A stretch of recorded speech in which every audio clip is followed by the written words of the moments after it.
Listen, they're losing the process argument. You want to have a substance argument? Bring it on, Adam Schiff.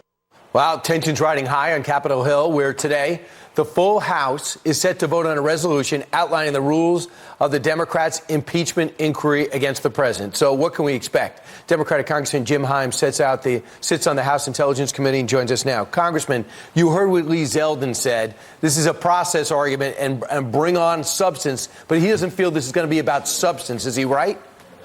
He's dead wrong about that. And, of course, what you've seen in the last couple of weeks has been Republicans talking exclusively about the process. There wasn't a vote. The rules aren't clear. And the reason, of course, they're talking about process is because they really don't want to defend the substance of the president of the United States squeezing a foreign ruler to investigate his political opponent. Well, that's opponent. what you think. Well, no, that's not what I think. That's what's happening. But the funny thing about this, of course, is that the Republicans have said you need a vote, you need to make the rules really clear, and you need to give the president rights in this process, to have the president's lawyer present. And guess what? What's being voted on today is a vote on the House of Representatives. It describes the rules, and it gives all kinds of rights to the president lawyer. And, of course, surprise, surprise, the Republicans are saying, well, that's just not good enough, even though this is exactly what they've been asking for the last couple of weeks. All right, so it looks like you're going to get the votes. There's a couple of non-committals, like 6 or 7 on the Democratic side, that haven't committed yet to do this. But this is just to ratify the rules that you drew up. This isn't saying the impeachment started. But after this passes, next week, we're going to start seeing witnesses, some of the same ones that were behind closed doors, front and center. And will Republicans have a chance to question those witnesses?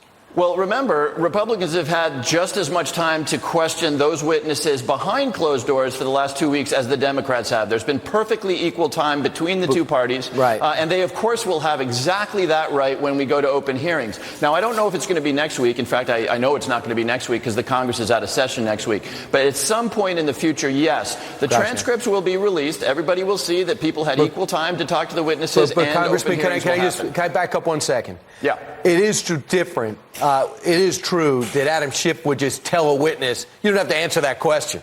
And he did it to the lieutenant colonel on Monday or Tuesday. That's something we're not used to. No one was cutting off the Michael Cohen interview. Everyone would get their time. You could do what you want with that time. So that's different. And is it also true that Adam Schiff in your committee, which you have the majority, will decide if any request from Republicans to bring up a witness will be allowed or not, correct? So that you still have that power.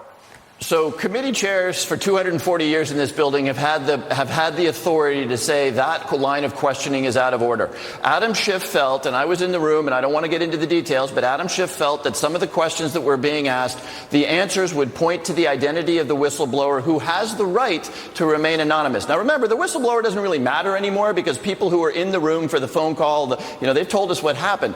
But I think it does, Congressman. I think if someone launches an investigation of a president, we should at least have that person, if we keep their identity secret, we should at least have that person involved in this conversation. Well, that may be your opinion, but of course, everything that the whistleblower in the complaint laid out has subsequently been proved to be true by people who were actually in the room. So we could disagree about that. My point of view is that if somebody says, hey, there's a fire over there, and everybody runs over, and in fact, there's a fire over there, maybe the guy who pulled the fire alarm is not quite so important as he used to be. Congressman, keep coming back with us through the play-by-play.